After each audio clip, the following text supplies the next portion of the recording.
വേഷവും ഡ്രസ്സിലെ ചെളിയും ഒക്കെ കണ്ടിട്ട് അവള് നിന്നെ പിച്ചക്കാരനാണെന്ന് കരുതിയിട്ടുണ്ടെങ്കിലേ അതിലൊരു തെറ്റും പറയാനില്ല.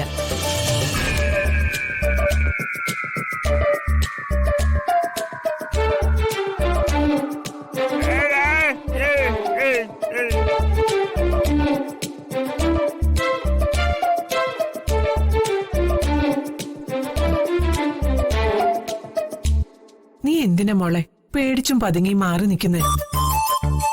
വിനു പാവാ. ജന്മന ഊമയായതുകൊണ്ട് പെട്ടെന്ന് പരിചയപ്പെടുത്താൻ കഴിഞ്ഞില്ല.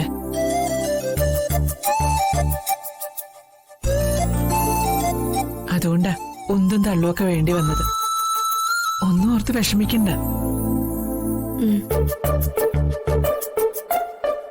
ആരും നോക്കാനും കാണാനും ഇല്ലാത്ത അവസ്ഥയിൽ മാധവേട്ടന് തെരുവിൽ നിന്ന് കിട്ടിയതാ ഇവനെ.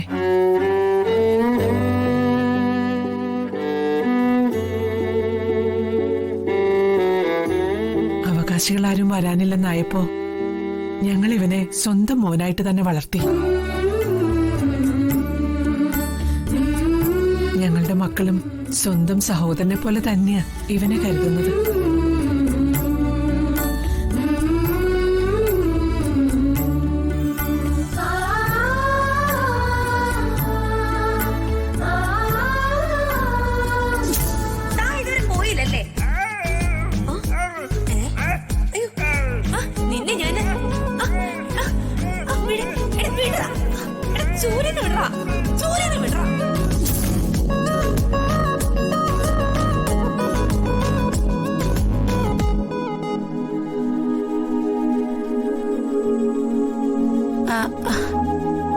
എനിക്ക് കുറച്ച് പണികൾ ബാക്കിയുണ്ട്. പോട്ടെ അമ്മേ.